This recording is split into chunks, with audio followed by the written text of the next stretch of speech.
Hello दोस्तों, नमस्कार। आज हम जो है कि सिधावा गांव के ये धर्माकर पट्टी है, धर्माकर पट्टी में आए हैं और यहाँ जो है परम पूज्य श्री सुबोधकांत कपिल जी महाराज के पास आए हुए हैं। उनसे कुछ वार्तालाप करेंगे जो कि धीरेन्द्र शास्त्री से रिलेटेड होगा और हिंदू राष्ट्र की बात होगी।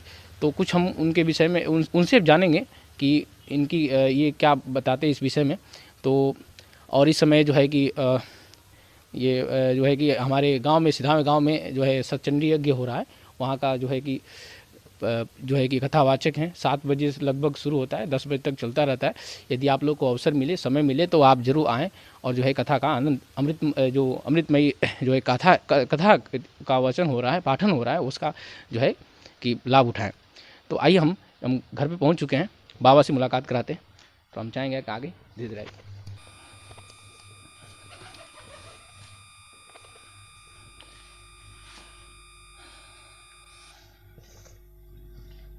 तो बाबा यहाँ पे बैठे हुए हैं और आपसे बात करा रहे हैं। बाबा जी प्रणाम।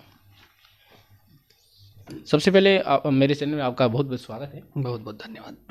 तो मेरा एक क्वेश्चन है, जैसे कि सबसे पहला क्वेश्चन है कि जो मध्य प्रदेश के छतरपुर ज़िले के रहने वाले हैं धीरेन्द्र शास्त्री जी, तो उनके विषय में उनके विषय में थोड़ा बताइए। जानते हैं उनको? जी हाँ, उनके विषय में बताइए। धीरेन्द्र कृष्ण शास्त्री जी इस समय किसी परिचय के मोहताज तो हैं नहीं। जी। और भारतवर्ष का लगभग बच्चा बच्चा उनके नाम से परिचित है। और उसका प्रमुख कारण है कि उनके द्वारा जो सिद्धियों के द्वारा लोगों के समस्याओं का निदान है वो एक तरह के विज्ञान की क्राइटेरिया से बाहर आता है। जी, अच्छा। तो ऐसा लगता है कभी कभी कि ये धर्म और विज्ञान का एक तरह का टकराव हो रहा है। क्या विज्ञान उसको मानने को तैयार नहीं है और वो प्रत्यक्ष इस बात को दिखा रहे हैं कि भाई आओ हमारी परीक्षा लो। हमारे बहुत ही पुराने मित्र हैं, लगभग 2013 से हम उनसे परिचित हैं। हमारे एक भतीजे हैं जो विरक्त हो गए हैं, उनकी व्यक्तिगत सेवा में भी हैं, तो खूब परिचित हैं उनसे। तो जैसे कि इस समय का जो युग है वो विज्ञान का युग है, तो इसके विषय में आप क्या कहेंगे? जैसे वो कहते हैं कि जैसे मतलब वो अगले को किसी भी उनके पास जाता है तो वो देखकर उसके बारे में वो डिटेल बता देते हैं, वो किस बीमारी से पीड़ित है, क्या उसके पास समस्या है, उस समस्या को बिना वो बताए जो है कैसे बता लेते हैं। ये कौन सी विद्या है? आप इस बारे में कुछ बताएंगे? हमारे शास्त्रों में कई सारे विभाग हैं और मंत्रों के प्रभाव से कई तरह की सिद्धियों का वर्णन है। हनुमान चालीसा जो लोग पढ़ते हैं वो भी जानते हैं, अष्ट सिद्धि नवनिधि के दाता असबरदीन जानकी माता। अष्ट सिद्धियाँ, नवनिधियाँ, ये सारी हैं। अष्ट सिद्धियाँ अड़िमा, लघिमा, महिमा, गरिमा, ये सब सिद्धियों के नाम हैं। अड़िमा मतलब बहुत छोटे हो जाना, लघिमा मतलब बहुत हल्के हो जाना, गरिमा मतलब बहुत बड़े और भारी हो जाना, आदि आदि सब जो है ये सिद्धियाँ हैं। बहुत प्रकार की सिद्धियाँ हैं।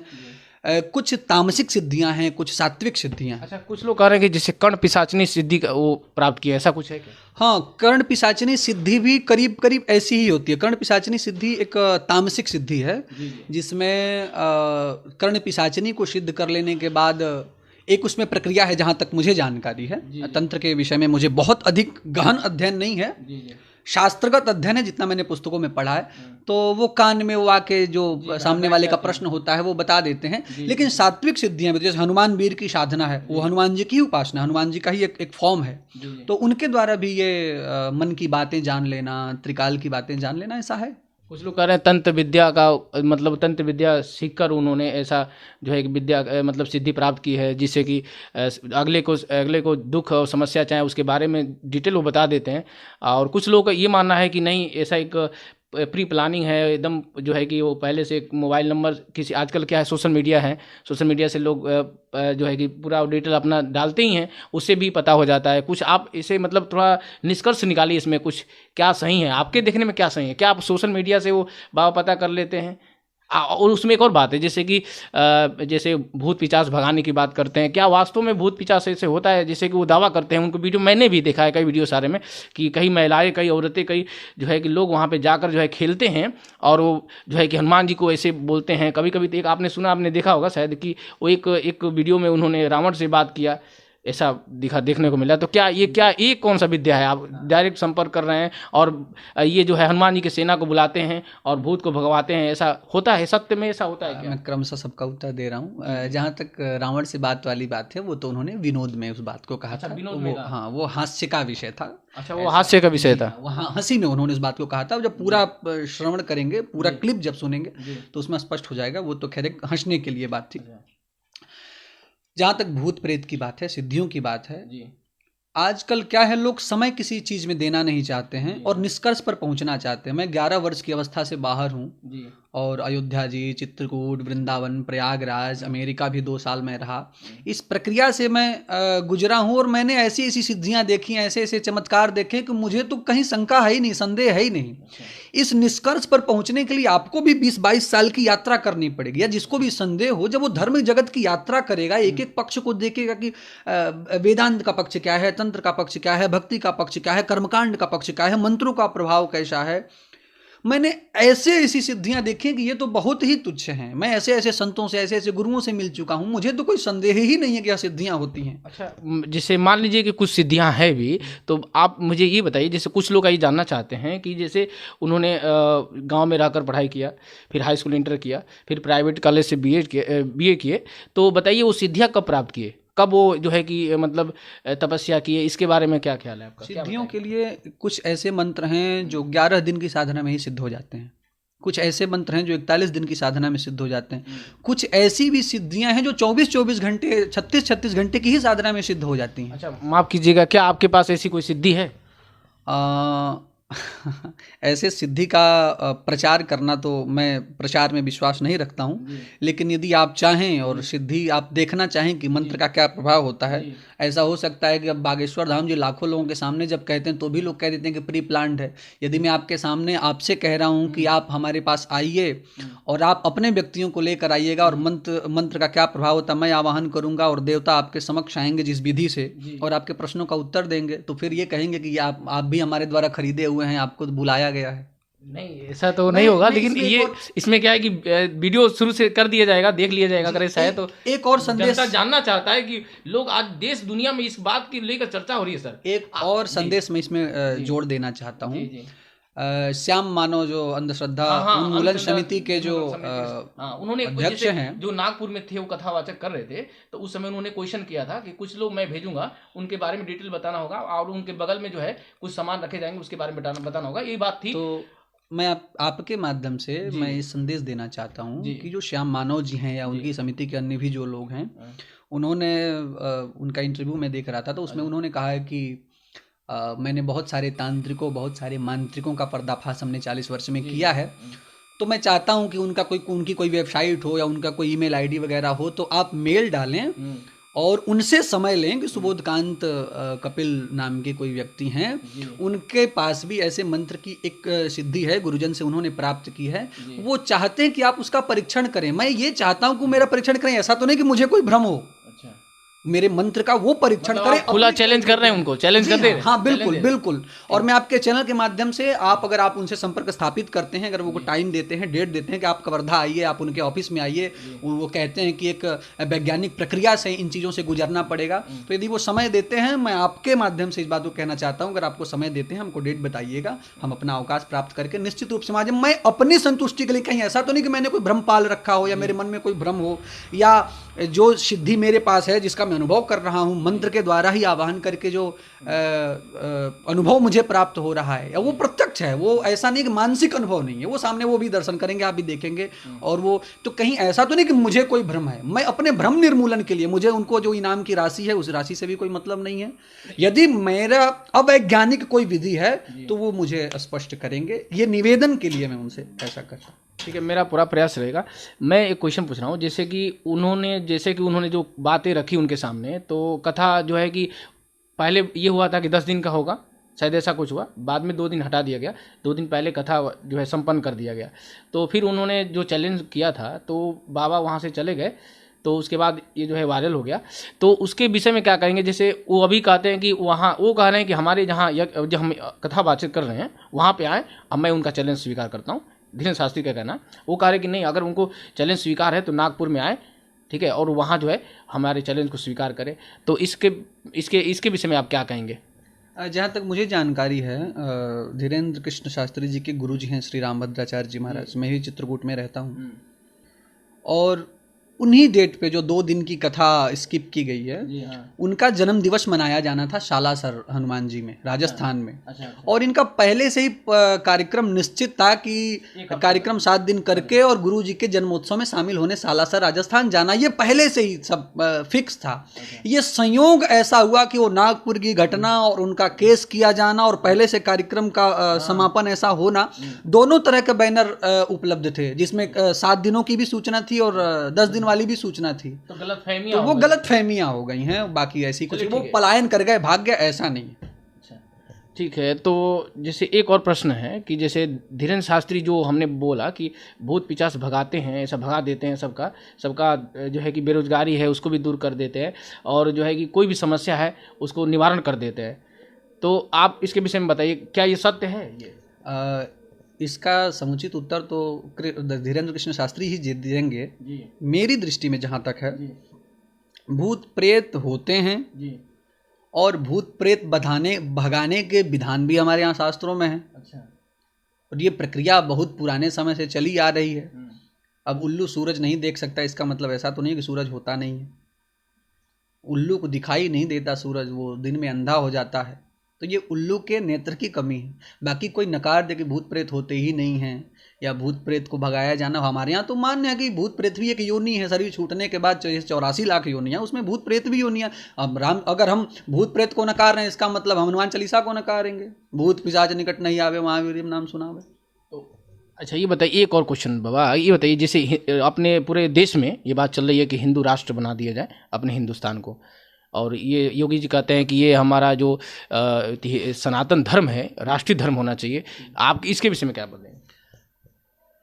इसके लिए सबसे पहले समझना पड़ेगा कि धर्म क्या है। जी हाँ। इसके लिए हिंदू शब्द को भी परिभाषित करना पड़ेगा। बिल्कुल। सनातन धर्म, जिसको मूलतः आजकल हिंदू धर्म के नाम से जाना जाता है, बाहर भी, देश के बाहर भी और देश के अंदर भी। तो पहले तो सनातन धर्म को समझना पड़ेगा कि राष्ट्र को सनातन या हिंदू धर्म, इस राष्ट्र को घोषित कर दिया जाए या नहीं दिया जाए। अगर हमारे शास्त्रों से पूछेंगे कि धर्म है क्या, आप और हम, राष्ट्र का नाम हिंदू धर्म, हिंदू राष्ट्र घोषित कर दिया जाए, तो कैसे लोगों में कोई परिवर्तन आने वाला है या नहीं आने वाला है? अगर इस कमरे के बाहर हम पुस्तकालय लिख दें तो चलो आपको पुस्तकों का दर्शन हो रहा होगा। अगर हम बाहर भोजनालय लिख दें और अंदर प्रवेश करें भोजन दिखे ही ना, तो नाम रख देने से क्या होगा? धर्म हिंदू राष्ट्र घोषित करने का अर्थ है कि धर्म के 10 लक्षण है। धृति, क्षमा, दमोस्तेयम, शौचम, इंद्रिय निग्रह, श्री धी विद्या, सत्यम, क्रोधो, दशकम धर्म लक्षणम। ये धर्म के 10 लक्षण हैं। यदि हम धर्म को स्वीकार कर रहे हैं, सनातन धर्म को स्वीकार कर रहे हैं, हिंदू धर्म को स्वीकार कर रहे हैं, तो पहले इस क्राइटेरिया में हम फिट हो रहे हैं कि नहीं, ये 10 लक्षण हमारे अंदर दिखाई दे रहे हैं कि नहीं, बढ़ रहे हैं कि नहीं, ये देखना पड़ेगा। धृति, धैर्य बढ़ रहा है कि नहीं, क्षमाशीलता हमारे अंदर बढ़ रही है कि नहीं, दम, इंद्रिय दमन, विचारों का दमन बढ़ रहा है, गलत विचारों को हम रोक पा रहे हैं कि नहीं, अस्तेयम, चोरी रुक रही है कि नहीं, शौच, पवित्रता बढ़ रही है कि नहीं, इंद्रिय निग्रह, इंद्रियां, हमारे कान कहीं भग रहे हैं अश्लील गाने सुनने के लिए, नेत्र कहीं भग रहे हैं जिह्वा स्वाद लेने के लिए कहीं इंद्रियों का निग्रह हो रहा है कि नहीं, बुद्धि सात्विक हो रही। ये 10 लक्षण अगर प्रवेश कर रहे हो तो हम माने कि हम धार्मिक हैं, वरना ठप्पा मोहर लगा लेने से कि हम हिंदू हैं या हम मुसलमान हैं, हम ईसाई हैं, क्या फर्क पड़ता है? कोई भी ठप्पा। जैसा आपने बताया था, ऐसा तो बहुत कम ही लोगों में देखने को मिलेगा। हाँ, इसी की वृद्धि का नाम ही तो धर्म है। मेरा जो विचार है, इन सद्गुणों को बढ़ाने पे जोर दिया जाए। अगर उनकी जो परिभाषा है कि हिंदू राष्ट्र घोषित करने का अर्थ ये है कि यह एक हिंदुओं का देश है, हिंदू धर्मावलंबियों का देश है, अगर इस दृष्टि से हिंदू राष्ट्र घोषित कराने का विचार बन रहा है तो मैं इसका समर्थन करता हूँ। एक राष्ट्र तो ऐसा होना ही चाहिए। अच्छा, ये बताइए, हमारा देश जो है कि हमारे देश में हर धर्म के लोग रहते हैं, हिंदू हैं, मुस्लिम है, सिख है, ईसाई है, पादरी है, यहूदी हैं, सब कोई मतलब रह रहा है। जब देश आज़ाद हुआ उससे पहले भी रह रहे हैं, अभी भी रह रहे हैं। तो अभी जो हिंदू राष्ट्र बन जाएगा तो क्या आधार होगा उसका, और मुस्लिम और बाकी अन्य जाति के धर्म के लोग कहाँ जाएंगे? जितने भी लोग ऐसे कहने वाले हैं जो हिंदू राष्ट्र बनाने की वकालत करते हैं, किसी के मुख से मैंने आज तक तो ऐसा नहीं सुना कि केवल यहाँ हिंदू ही रहेंगे, सब रहें, राष्ट्र हिंदू होगा। हिंदू कौन? हिंदू की सीधी सी हिंदू शब्द की परिभाषा जब आप करेंगे तो हिंसया दूयते हृदय में स हिंदू, जिसका हृदय हिंसा से द्रवित हो जाए, हिंसा जो बर्दाश्त न कर सके, वही हिंदू है। तो हमारे यहाँ तो अगर हिंसा हिंदू की परिभाषा इस अर्थ में लें तो हमारा मुसलमान भाई भी अगर दुखी होगा तो हम दुखी हो जाएंगे, अगर ईसाई भाई भी दुखी होगा तो हम दुखी हो जाएंगे। हाँ, बड़े भाई की छत्र छाया में जैसे बड़ा भाई अपने सब छोटे भाइयों का ख्याल रखता है, या एक पिता अपने पुत्रों का ख्याल रखता है, ऐसे हिंदू राष्ट्र बने वो सबका ख्याल रखे, इसमें क्या आपत्ति है? ऐसा नहीं हो। हाँ, अगर ये परिभाषा केवल हिंदू रहें या केवल हिंदू विचारधारा ही चले, ऐसा मैं नहीं मानता, क्योंकि हमारा हिंदू धर्म इतना व्यापक है कि हमारे यहाँ नास्तिक दर्शन को, चार्वाक को भी ऋषि कहा गया है, जो कहते थे eat drink and B Mary वाला जो सिद्धांत है, यावत जीवेद सुखम जीवेद ऋणम कृत्वा घृतम पिबेद भस्मीभूतस्य देहस्य पुनरागमनम, खाओ पियो मौज करो मर जाओ, किसने देखा आओगे कि नहीं आओगे, उनको भी हमारे यहाँ दर्शन में स्थान दिया गया है। हमारा हिंदू धर्म किसी का विरोध तो करता ही नहीं है। आप मूर्ति पूजो तो भी हिंदू, न पूजो तो भी हिंदू, आप ईश्वर को मानो तो भी हिंदू, आप ईश्वर को न मानो तो भी हिंदू, वेद को मानो तो भी हिंदू, वेद को न मानो तो भी हिंदू, हमारे यहाँ सबका स्वागत है। तो इसके जब हिंदू राष्ट्र बनेगा तब तो संविधान का पालन होगा ही नहीं। संविधान तो ये इसके विरुद्ध बोलता है कि हमारा जो देश है वो एक धर्मनिरपेक्ष राज्य है, तो संविधान का तो पालन होगा नहीं। तो फिर किस आधार पर जो है कि देश चलेगा, क्या आधार होगा इसका? देखिए, धर्मनिरपेक्षता का जो अर्थ वर्तमान में होता है ना, वो धर्मनिरपेक्ष शब्द का ठीक ठीक अर्थ ही नहीं है। धर्मनिरपेक्षता का अर्थ है कि सब अपने अपने धर्मों का पालन करें, और हिंदू राष्ट्र बन भी जाता है तो इसमें आपत्ति कहाँ है? सब अपने अपने धर्म का पालन करें। तो क्या जो जैसे संविधान में जो रूल है, जो आरक्षण है, जो छोटे जाति को मिलता है उनको मिलेगा, क्या क्या आधार होगा इसके विषय में आप बताएंगे? जो पिछड़े हैं, जिनको अवसर नहीं मिल पा रहा है, जिनको आगे आने में किसी तरह की भी बाधा है, उनके लिए उनकी योजना बनाई ही जानी चाहिए।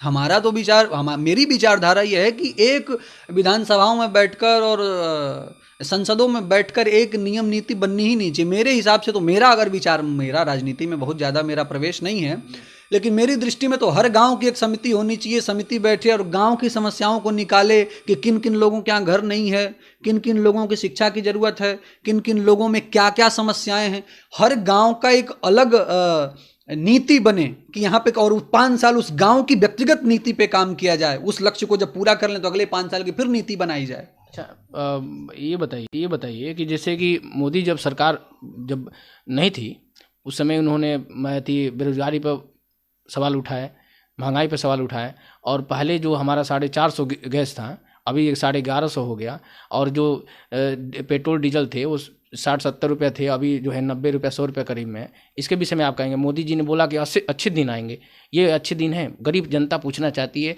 और ये भी जानना चाहती है कि उन्होंने बोला कि 15-15 लाख रुपया है, और जो है कि 2 करोड़ बच्चों लोग को रोजगार मिलेगा, 2 करोड़ लोगों को, और जो है कि घर बनेगा जो गरीब होंगे, गरीब उनका पक्का मकान होगा, पक्का छत होगा, और छत में जो है उनके घर में नल होगा, नल में जल होगा, साफ़ सफाई होगा, लैट्रिन बाथरूम सब कुछ होगा। ये सब तो आम जनता को मिला नहीं। आप बताइए, आपको आए आपके खाते में 15 लाख? माफ़ कीजिएगा मैं कुछ नहीं, जो 15 लाख वाला वायदा था जी, वैसा स्पष्ट वायदा तो उन्होंने कभी किया ही नहीं कि 15 लाख सबके खाते में जाएंगे। उनका जो वक्तव्य था उसमें ये था कि इतना काला धन है कि अगर वापस आ जाए तो 15-15 लाख आ सकते हैं, ऐसा वक्तव्य था उनका। 15-15 लाख रुपया जितना काला धन वापस आया? नहीं आया, मैं बता रहा हूँ। देखिए, राजनीति में लोक लुभावन वादे हमेशा से चलते हैं, चलते रहेंगे, चलते थे। ये राजनीति में एक राजनीति का अनिवार्य हिस्सा मान लीजिए, इसको अनिवार्य अंग है ये। हमेशा से जिसको चुनाव जीतना होता है कुछ लोक लुभावने वादे करता है, हम आ जाएंगे तो। और आज से गरीबी आज से हटाई जा रही है, 70 साल से हटाई जा रही है, आगे भी अभी हमको लगता है कि 10-50 साल तक ये गरीबी हटती रहेगी। और देखिए क्या है ना, भारत के साथ एक समस्या है कि दुनिया की दूसरी सबसे बड़ी आबादी वाला देश होने के वजह से हमारे सामने चैलेंजेस कुछ बहुत ज़्यादा बड़े बड़े भी हैं। बाकी कोई व्यक्ति वादे करे और सभी वादों पे खरा उतर जाए, ऐसा संभव नहीं, किसी के लिए नहीं है। मैं किसी पार्टी का पक्षधर नहीं हूँ, ना मैं किसी व्यक्ति का पक्षधर हूँ। वैसे मेरा क्षेत्र धार्मिक, अगर धर्म जगत का प्रश्न होगा तो मैं खुल के उस पर उत्तर दे पाऊंगा। राजनीतिक प्रश्नों पे मैं बहुत उत्तर क्या दे पाऊंगा। बाबा, अब जैसे बातें बोले मेरे शरीर में एक रोमांच हो आया है, मतलब बहुत अच्छी बात है।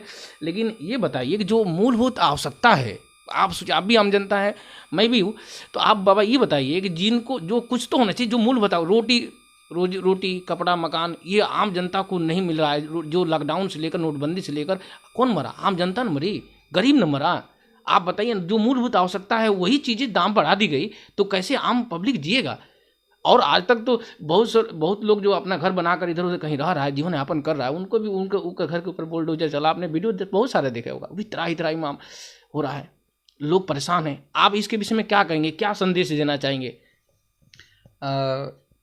इसका उत्तर देने के लिए अधिकृत व्यक्ति तो राजनेता ही हैं जी, और इसका उत्तर राजनेताओं को ही देना चाहिए। मेरी दृष्टि में जी, समाज के सभी समस्याओं का हल केवल सरकारों के पास नहीं हो सकता है। मुझे जहाँ तक लगता है, चाहे भाजपा की सरकार हो, कांग्रेस की सरकार हो, या राज्यों में सपा बसपा भाजपा किसी की भी सरकार हो, सभी समस्याओं का निराकरण केवल सरकार नहीं कर सकती है। जी, भूख की समस्या, जहाँ तक मुझे लग रहा है, अन्न का वितरण काफ़ी समय से सरकारें कर रही हैं जी, और इन चीज़ों पे काम चल रहा है। धीरे धीरे मुझे लगता है हमको आशावादी होना चाहिए और सरकारों का यही काम है, जितना उनके पास टैक्स इकट्ठा हो पाता है, जितना कर वो इकट्ठा कर पाते हैं, या जो भी उनका एक बजट है, उस बजट में जितना बन पाता है वो लोग करते होंगे, या जो भी उनकी समझ। इसके लिए तो अधिकृत जवाब देने वाले नेता ही इसका जवाब देंगे। अच्छा, धीरेन्द्र शास्त्री का एक वक्तव्य है कि आप मेरा साथ दो, मैं हिंदू राष्ट्र बनाऊंगा। तो जैसा कि बीजेपी वाले कहते हैं वैसा उन्होंने ठीक बोला है, उस तरह का अपना इस बीच में बोला था, इसे नारे दिया था, मतलब नारा ही कहेंगे कि आप हम मेरा साथ दो, हम हिंदू राष्ट्र बनाएंगे। तो इसके विषय में आप क्या कहेंगे? फिर वही बात मैं दोहरा रहा हूँ कि अगर हिंदू राष्ट्र, एक राष्ट्र तो ऐसा होना ही चाहिए जो जहाँ के हम कहें कि हाँ भाई ये हमारा है। अगर इस्लामिक राष्ट्र हो सकते हैं 45, ईसाई राष्ट्र हो सकते हैं 56, तो एक हिंदू राष्ट्र होने में कोई बुराई नहीं। अच्छा, अगर मुस्लिम कोई शासक आता है, वो कहेगा इसे जो है भारत को हम मुस्लिम राष्ट्र बना देंगे, तो फिर क्या होगा? हिंदू राष्ट्र बनाने का मतलब संविधान का परिवर्तन कहाँ है? ऐसा तो नहीं। हिंदू राष्ट्र होने का अर्थ ये कहाँ है कि संविधान बदल दिया जाएगा? नहीं, मैं पूछा कि जैसे कि अगर जैसे बीजेपी है, बीजेपी जो है कि हिंदू का पक्ष ले रही है, सनातन धर्म का प्रचार प्रसार, चाहे उसको आगे राष्ट्र धर्म बनाने की कोशिश कर रही है, तो मतलब अगर कोई मुस्लिम शासक होता, मुस्लिम शासक बन जाए, प्रधानमंत्री बन जाए, और उस तरह का जो है कि वो बात करे कि हम मुस्लिम कंट्री बनाएंगे, मुस्लिम देश बनाएंगे, तो आप क्या सोचेंगे, आप क्या कहेंगे? जहाँ जहाँ इस्लामिक राष्ट्र हैं वहाँ पे ऐसे ही हुआ ना, 1400 साल पहले पैगंबर मोहम्मद के द्वारा कोई धर्म चला और वो धीरे धीरे दुनिया पे अपने विचारों के बल पे, सेनाओं के बल पे, हथियार के बल पे, जैसे भी फैला हो, ये एक विवादित विषय हो जाएगा, जैसे भी फैला, और धीरे धीरे जैसे उनकी संख्या बनी, जहाँ पे उनकी बहुता बनी, वो इस्लामिक राष्ट्र कहलाया। बाकी देश जो है ईसाई राष्ट्र कहलाए। अब ब्रिटेन है, वहाँ का राजा है, वहाँ का प्रधानमंत्री हिंदू है, ऋषि सुनक।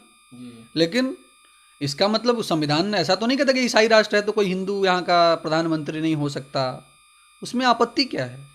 अगर हिंदुओं के बहुल वाला कोई देश है जहाँ पे 80 करोड़ हिंदू रहते हैं और वो हिंदू राष्ट्र बने, और कोई कहे कि नहीं भाई हम भी 20 करोड़ हम इस्लामिक राष्ट्र बताएंगे, तो इस्लाम के नाम पे तो तुमने पहले ही जमीन का टुकड़ा ले लिया ना, जाओ बनाओ इस्लामिक राष्ट्र, क्या आपत्ति है? अच्छा, लेकिन यहाँ हिंदू राष्ट्र बनना चाहिए। हाँ, बनना चाहिए। अच्छा, एक और लास्ट क्वेश्चन है कि ये जो एक श्लोक जो आया था, थोड़ा वायरल हो गया, इस पर बहुत विवाद हुए, थोड़ा सा उसके विषय में हम जानना चाहेंगे, थोड़ा सा उसका जो अर्थ है, सही अर्थ है उसका आप एक्सप्लेन करें, क्योंकि दर्शक लोग देखना चाहते हैं और ये बहुत ही विवादित जो है रहा है। तो उस चीज़ को हम कहना चाहेंगे कि ये जो श्लोक था, ढोल गंवार शूद्र पशु नारी सकल तारणा के अधिकारी, ये जो रामचरितमानस में तुलसीदास ने लिखा है, तो इसी पर विवाद खड़ा हुआ। और जो स्वामी प्रसाद मौर्य ने जो अपना बोला था कि भाई ये जो है कि जो छोटे जाति के लोग हैं उन पर जो है कि ये उनमें विद्रोह या उनमें जो है कि हीन की भावना आती है, तो इसको हटाना चाहिए। आप इस विषय में क्या कहेंगे, सही अर्थ बताइए इसका। देखिए, उस व्यक्ति के लिए मौन ही सर्वोत्तम उत्तर होता है जो आपके शब्दों को महत्व न दे। ऐसा नहीं है कि स्वामी प्रसाद मौर्य जो इस चौपाई का अर्थ लगाया जा रहा है, बताया जा रहा है संतों के द्वारा, विद्वानों के द्वारा, उन अर्थों को वो नहीं सुन रहे हैं, लेकिन जान रहे हैं, मान नहीं रहे, उनको मानना नहीं है। हाँ, आप सही अर्थ बताइए। सही अर्थ देखिए, पिछले 500 वर्षों में तुलसीदास जी को अगर आप धर्मगुरु ना भी माने, कोई संत ना भी माने, एक साहित्यकार मान ले, एक लेखक मान ले, एक रचयिता ही मान लें, तो पिछले 500 वर्षों में कोई ऐसा साहित्यकार नहीं पैदा हुआ कि जो तुलसीदास जी ने एक रेखा खींची उसके सामने बिंदु भर भी अपनी लेखनी का छाप छोड़ पाए। और तुलसीदास जी क्या इतने बुद्धिहीन साहित्यकार होंगे जो सीधे सीधे लिख देंगे कि नारियों को मारो, शूद्रों को मारो, जानवरों को मारो? जो अहिंसावादी जहाँ एक चींटी भी मर जाए तो संत प्रायश्चित करता है, और वहाँ पे तुलसीदास जी ऐसा लिखेंगे कि जानवरों को मारो, पशुओं को मारो, नारियों को मारो, ढोलक को मारो। ताड़ने का अर्थ मारने से जो लिया जा रहा है, तो ढोलक को मारो, ढोलक मारने से बजेगा, पीटने से बजेगा। पीटने से अगर ढोलक बजता तो गांव का जो सबसे बड़ा पहलवान होता वो सबसे बड़ा अच्छा ढोलकिया होता। ऐसा तो अर्थ है नहीं। जानवर मारने से काम करेगा क्या? स्त्रियां मारने से? क्या तुलसीदास जी इतने मूर्ख हैं कि जो इस बात को लिखेंगे? जो तुलसीदास जी कहते हैं कि सिया राम मैं सब जग जानी करूं प्रणाम जोर जुग पानी, मैं सारे संसार को सीताराम जी का स्वरूप मान के प्रणाम करता हूं। दूसरी बात, इस चौपाई को समझने के लिए पूरे कॉन्टेक्स्ट को समझना पड़ेगा। ये संवाद कहाँ का है? तो आप सब लोग जानते हैं कि समुद्र के किनारे राम जी बैठे 3 दिन से निवेदन कर रहे और समुद्र से राम मार्ग मांग रहे हैं, समुद्र नहीं आया। फिर राम जी को क्रोध आया और उन्होंने बाण खींचा तो समुद्र प्रकट हो गए। और समुद्र ने इस बात को कहा है कि गगन समीर अनल जल धरनी, इनकई नाथ सहज जड़ करनी, प्रभु बल कीनी मोह सिख दीनी, अमर ज्यादा पुनि तुमरी कीनी। मतलब कि 5 लोगों का नाम लिया, गगन समीर अनल जल धरनी, यानी 5 तत्व है ना, जो आकाश पृथ्वी जल अग्नि वायु। इनकी करनी जो है सहज में जड़ है। इनके जो कृत्य हैं, इनके जो काम है वो सहज में जड़ कृत्य हैं। जड़ का मतलब कि बुद्धिहीन। जैसे ऐसे समझिए, आकाश का गुण होता है शब्द, इसीलिए वहां पर ढोलक, यहाँ भी 5 लोग हैं, ढोल गंवार शूद्र पशु नारी। ये 5 तत्वों से इन 5 तत्वों का उदाहरण दिया गया है। ढोलक का गुण होता है शब्द। आप लेके हाथ जोड़ोगे तो भी ढोलक नहीं बजेगा, और आपको ढोलक को समझना पड़ेगा कि कहाँ पे धा निकलेगा, कहाँ पे तिन निकलेगा, कहाँ तिरकिट निकलेगा, समझना पड़ेगा ना। ऐसे ही वायु का गंवार से तुलना किया गया है। अब कोई मैया अपना आंचल ओढ़ के जा रही, कोई बहू आंचल ओढ़ के जा रही है, वायु को उससे मतलब नहीं, हवा आएगा वो आंचल उड़ा देगा, है ना। तो अब उसके बहुत विस्तृत व्याख्या में न जाए, इसका सीधा सा मतलब है ताड़ने के 2 अर्थ आप लीजिए। एक तो सीधे सीधे समुद्र ही कह रहे हैं कि प्रभु भली कीनी मोहि सिख दीनी, आपने बहुत भला किया कि मुझे शिक्षा दी। और दूसरा, ताड़ने का अर्थ होता है भांपना। जानवर को भांपना पड़ता है, कभी सहला के, कभी पुचकार के, कभी बांध के, कभी खुला, आदि आदि है ना।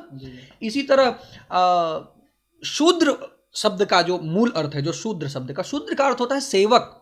शूद्र किसी जाति का विषय नहीं है। अच्छा, शूद्र है कौन? कोई अपने को दलित कह रहा है, कोई अपने को कुछ कह रहा है, शूद्र कौन मानता है अपने आप को? दूसरी बात, इसको और थोड़ा सा और मैं और साधारण कर दे रहा हूं। चलो भाई, आप कब पढ़ रहे थे, 1 लाइन आपके सामने ऐसा है कि ढोल गंवार शूद्र पशु नारी सकल ताड़ना के अधिकारी। वो आपने चलो इसका अर्थ ले ही लिया कि इसका अर्थ वो सीधे सीधे मारने के लिए कह रहे हैं, तो भैया उस पर व्हाइटनर लगाओ, आगे बढ़ो, उस एक चौपाई को हटा दो अगर आपके समझ में नहीं आ रहा है। लेकिन स्वामी प्रसाद मौर्य जी का या बिहार वाले चंद्रशेखर जी का उद्देश्य इन चौपाइयों को समझना है ही नहीं। वो एक प्रोपोगेंडा सेट कर रहे हैं, वो उनका एक लक्ष्य है, वो एक पोलराइजेशन करने का उनका उद्देश्य है। एक्चुअली है क्या, मैं आपको राजनीतिक स्तर पे बताऊं, 2024 में लोकसभा के चुनाव हैं। सपा के वो नेता हैं, वो जानते हैं कि लोकसभा में बहुत ज़्यादा हम सीटें पाएंगे, 2, 4, 6, 8 सीट हम निकाल सकते हैं। तो एक तरह का एक्सपेरिमेंट उनका चल रहा है कि चलो ये वाला करके देख लें, क्या पता जो 80-85% पिछड़े और ओबीसी के लोग हैं वो हमारे साथ हट जाएं, कुछ हो जाए। अगर ये एक्सपेरिमेंट 24 में काम करेगा तो हम विधानसभा में भी इसको अप्लाई करेंगे। इसका धर्म से कोई लेना देना ही नहीं है, ये शुद्ध रूप से राजनीतिक प्रोपेगेंडा है। बाकी उसका चौपाई का सीधा सीधा अर्थ ताड़ने का मतलब मारना नहीं होता। श्लोक है चाणक्य नीति में, लालयत 5 वर्षाणि 10 वर्षाणि च ताड़येत प्राप्ते तु 16 वर्षे पुत्र मित्र समाचरेत। 5 वर्ष तक बच्चों को लाड लड़ाना चाहिए और 5 से 10 वर्ष तक 10 वर्षाणि च ताड़येत, वो शिक्षा का समय। ताड़ने का मतलब अपने बेटे को मारने की बात हो रही है क्या? लिखा गया है कि लालने बहवह दोषा ताड़ने बहवह गुणा, कि लालन में तमाम दोष हैं और ताड़ने में तमाम गुण हैं। ताड़ने का मतलब मारना नहीं है, शिक्षा में तमाम गुण है। वहां का अर्थ ताड़ना का अर्थ शिक्षा हो जाएगा। हाँ, ताड़ना का अर्थ शिक्षा ही। अब रामचरितमानस खोल के देखिए, वहां उसका भावार्थ शिक्षा ही लिखा हुआ है। और दूसरी बात, अगर इसको ताड़ना भी मान ले रहे हैं, ये बात कह कौन रहा है? समुद्र कह रहा है राम जी से, ठीक है ना? तो भाई मुकदमा करना है तो जाके समुद्र पे करो ना। अब जैसे रावण ने रामचरितमानस में लिख दिया है कि नारियों में 8 अवगुण सदा रहते, अवगुण 8 सदा और रहे, है ना? साहस, अनित, चपलता, दाया, भय, विवेक, असौच, अदाया, ये 8 अवगुण हमेशा रहते हैं। अब रावण की बात को मान के आप आदर्श तो नहीं मान सकते ना कि नहीं ये तुलसीदास जी की बात है। वो किस पात्र से क्या वक्तव्य साहित्यकार लिखवा रहा है, उस पात्र, अब जैसे कहे कि मैं तुम्हारा वध कर दूंगा, अब कोई कहे कि नहीं तुलसीदास जी कहने कि राम का वध करने को, नहीं, वो एक पात्र बोल रहा है।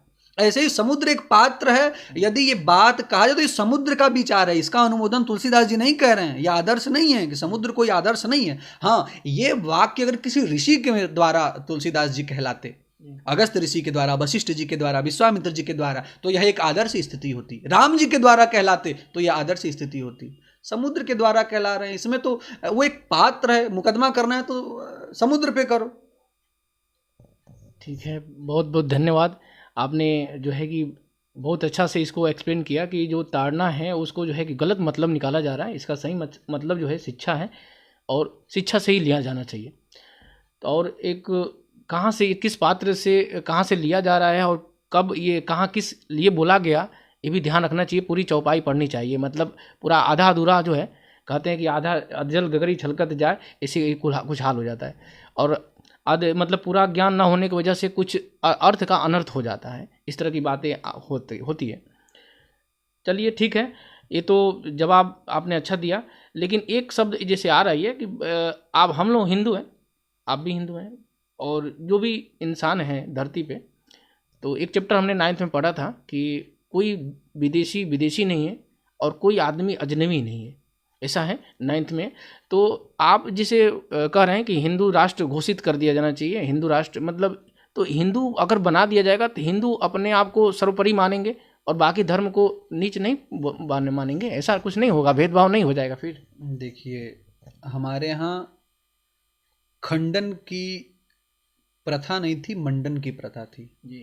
इसको ऐसे समझिए कि जब पुराना कोई सिद्धांत स्थापित है और नवीन व्यक्ति कोई अपना सिद्धांत रखता था, तो वो अपने विचारों को सामने रखता था, पर ये नहीं कहता था कि तुम गलत हो। जैसे शंकराचार्य जी का सिद्धांत है अद्वैत, ब्रह्मविद ब्रह्मैव भवति, सर्वम खलु इदम ब्रह्म, यानी सब कुछ परमात्मा ही है, जो कुछ भी जड़ चेतन दिखाई दे रहा है वो सब परमात्मा ही, मैं भी परमात्मा हूँ, मैं भी ब्रह्म हूँ। ठीक है, ये उनका सिद्धांत हो। फिर उसका द्वैत सिद्धांत आया कि नहीं, हम भी उसी ईश्वर के अंश हैं, लेकिन वो अंशी हैं, हम अंश हैं तो वही, हम भी ब्रह्म ही हैं, उसी से अंश, लेकिन वो विराट है और हम उसके अंश हैं। जैसे गंगा जल कोई कटोरी में रखा हो तो उसमें सूअर आके मुंह लगा दे तो उस गंगा जल को हम नहीं पिएंगे, क्योंकि अपवित्र मान लेंगे। लेकिन गंगा जी में पूरा का पूरा सूअर बहता चला जाए तो गंगा जी तो अपवित्र नहीं होती। तो ये दूसरा सिद्धांत रखा, पहले वाले को काटा नहीं, विरोध नहीं है। हमारे यहाँ इसी तरह इस्लाम का भी विरोध नहीं है, ईसाइयत का भी विरोध नहीं है, किसी भी धर्म का कोई विरोध नहीं है, क्योंकि जो इस्लाम अनुयायी हैं, जो हमारे मुसलमान भाई हैं, उनका जो सिद्धांत है, उनका ये कहना है कि परमात्मा अवतार नहीं लेता, मनुष्य रूप में नहीं आता, उसका कोई आकार नहीं, बार बार कहते हैं न तस्य प्रतिमा, उसकी कोई प्रतिमा नहीं है, उसका कोई आकार नहीं है, ऐसा वो मानते हैं। तो हमारे यहाँ भी तो ऐसा सिद्धांत है कि प्रभु अजन्मा है, अनादि हैं, अनंत हैं, निराकार हैं, है ना। तो निराकार भी तो हमारे यहाँ माना। और ऐसे बहुत सारे सिद्ध संत हुए जो निराकार ब्रह्म की उपासना किए और उनमें विलीन हुए। और एक मिनट, इसमें एक बात मेरे को याद आ गया, अभी मैं बोल देता हूँ, थोड़ा उसको अर्थ बता दीजिए। एक गीता में लिखा गया, नैनम छिदंति शस्त्राणि नैनम दहति पावका न चैनम कलद दिन त्यापो न शोषयति मारुता। यहीं पे इसके बारे में थोड़ा आप बता दीजिए 2 शब्द। भगवान आत्मा का अपने स्वरूप का वर्णन करते हुए कहते हैं कि जो मेरा वास्तविक स्वरूप है, जो हर व्यक्ति का जो वास्तविक स्वरूप है, वो नैनम छिंदंति शास्त्र है, उसको शस्त्र छेद नहीं सकते, नैनम दहति पावक, अग्नि जला नहीं सकता, न चैनम क्लेदयंतापो न शोषयति मारुता, न उसको पानी गीला कर सकता है, न उसको पवन सुखा सकता है। अर्थात वो इन सब चीजों से परे अवयव है। उदाहरण के लिए ऐसे समझे, मैं आपसे पूछूं कि इस हाथ और इस हाथ के बीच में क्या है, तो आप कहोगे खाली है, लेकिन मैं कहूंगा आकाश है। इसको आकाश, घटाकाश, पटाकाश, चिदाकाश, ऐसे वेदांत में सब सिद्धांत हैं। घड़े के अंदर जो खाली जगह है वो घटाकाश है, घड़े वाला आकाश। तो उसको ना तो शस्त्र काट सकता है, न छेद सकता है, न गीला कर सकते हैं आप उसको, ना इस आकाश को क्या कर सकते, कुछ नहीं कर सकते। ये आत्मा का स्वरूप हो गया, निराकार स्वरूप हो गया, जिसका जो हम लोग जिसको स्वरूप मानते हैं।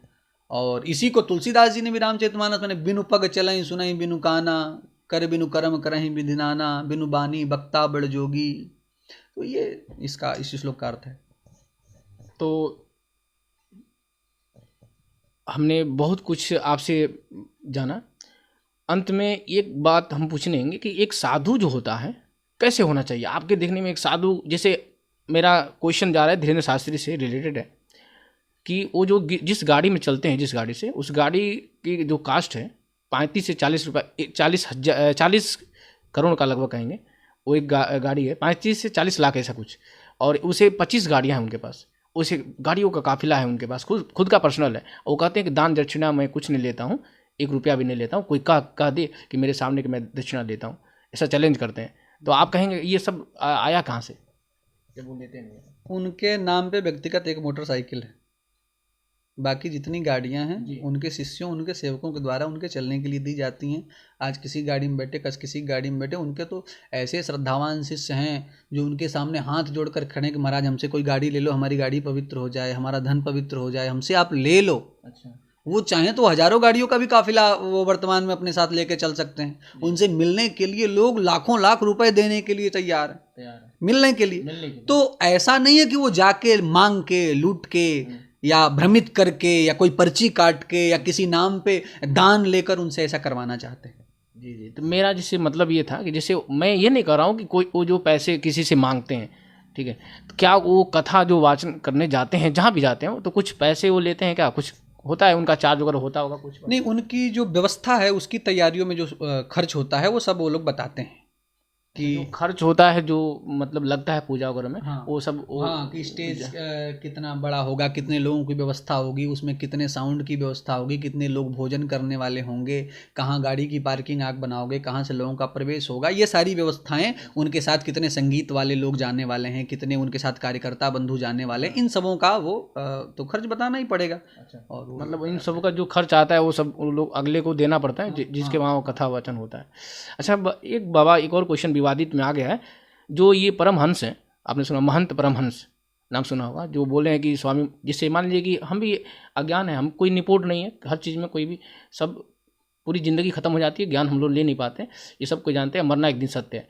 अगर स्वामी प्रसाद मौर्य ने अगर कह भी दिया कि ढोल गंवार शूद्र पशु नारी सकल ताड़ना के अधिकारी, ये गलत है, तो उनकी वो सोच थी, जाकी रही भावना जैसी पर मूरत देखी तिन तैसी, उनकी सोच थी। तो उन्होंने बोला कि अगर उनका नाक कान काट दिया जाए, जीभ काट दिया जाए, हम वो तलवार भी ले आकर दिखाए, देखा वीडियो, बहुत सारी विवादित बयान थी। तो बताइए एक साधु कैसे होना चाहिए? राजू दास जो हैं वो कहते हैं कि सर कलम करके ले आओ, सर काट के ले आओ, मैं 1 लाख रुपया दूंगा। बताइए, खुला बाबा ऐसा चैलेंज करता है क्या? वैसे साधु होने चाहिए देश में, वैसे सनातन धर्म, जब इसे विश्वास नहीं टूटेगा, इसे भक्ति भाव उठे। एक साधु जो है महात्मा, अगर किसी शिष्य से गलती हो जाए तो वो जो है कि उसका सर कलम करने की बात कर रहा है क्या? आप ऐसे, आपको लगता है ये उचित बयान, ये उचित जो वक्तव्य था, ऐसा कथन था? आप क्या कहेंगे? आपने वीडियो देखिएगा, शायद आपने देखा होगा, नहीं भी देखा होगा, मैं आपको बता रहा हूँ। इसे उन्होंने बोला, खुलेआम दिया चैलेंज, 1 लाख का तलवार मंगाया उन्होंने कि उसका जीभ कटवा देंगे, उसका जो है कान कटवा देंगे। वो खुलेआम, वो जो है कि जो है खुलेआम बोलते हैं काटने के लिए। राजू दास बोलेंगे 1 लाख रुपया देंगे हम, सल कलम करके ले आओ, जो भी ला देगा। बताइए साधु कैसे होने चाहिए? क्या हमारे साधु के भाई साधु जो सन्यासी लोग हैं, हमारा सन्यासियों का देश है, बहुत लोग ऐसे तपस्वी रहे हैं जिनका योगदान है, जो है कि अपना एक सर्वोपरि देशों में सबसे अच्छा जो हमारा देश माना जाता है, जहाँ हर धर्म के लोग बिलोंग करते हैं और आपस में मिल के भी रहते हैं। और उन्होंने भाई एक साधु होकर ऐसे बोल रहे हैं, क्या उनका बोलना ये उचित था, अनुचित था? आप इस विषय में 2 शब्द बताइए बस। मैंने सुना नहीं कि उन्होंने किन अर्थों में कहा। मैं ना टीवी देखता हूँ, ना मैं न्यूज़ देखता हूँ, ना मैं अखबार पढ़ता हूँ जी। जितना कभी कभार सोशल मीडिया के माध्यम से जितना न्यूज़ मेरे पास पहुंच जाता है उतना ही देखता हूं। मैंने देखा नहीं कि उन्होंने क्या कहा, किस विषय में कहा, किस बात से क्षुब्ध होकर कहा, और मैं ये भी नहीं जानता हूं कि कहते कहते स्वामी प्रसाद मौर्य ने क्या क्या कहा होगा और किस बात पे वैसा कह रहे हैं, लेकिन रामचरितमानस की प्रतियां जलाना जी, तुलसीदास जी को जूते की माला पहनाना, जी, ये सारे जो कृत्य हैं जी। ये किसी की भावनाओं को बिल्कुल गहराई तक ठेस पहुंचाने वाले हैं। बिल्कुल बिल्कुल, ये तो माने आप हमने किसी गलती चीज है। को स्वीकार करो न करो मत मानो, यदि आप चलो रामचरितमानस नहीं मान रहे हो, ग्रंथ रखो साइड में हटो, किसने कहा कि तुम पढ़ो? कौन कह रहा है कि तुलसीदास जी की बात को आपको मानना ही है? जी, या जहां भी गलत लिखा है कौन कह रहा है कि आपको वहां मानना ही है? नहीं मानना है, लेकिन हम जलाएंगे चौराहे पे खड़े होके, तुलसीदास जी की फोटो को हम जूतों की माला पहनाएंगे। और स्वामी प्रसाद मौर्य ने नहीं जलाया था ना, नहीं, और अन्य लोगों की बात, अन्य पार्टी के जो लोग जलाए होंगे अलग बात इसीलिए है। तो मैं कह रहा हूँ कि स्वामी जी ने क्या कहा और उसके उत्तर में उन्होंने क्या कहा, ये तो मैंने सुना नहीं, मैंने देखा नहीं। जी, जी। किसी की भावनाएं आहत हुई हैं और क्रोध बसात आवेश में आकर ऐसा वक्तव्य लोग दे देते हैं, तो क्या एक साधु को शोभा देता है ऐसा? नहीं, रखना चाहिए, कंट्रोल रखना चाहिए, ऐसा उचित तो नहीं है। चलिए ठीक है, बहुत बहुत आपका धन्यवाद, आपने कीमती समय अपना दिया।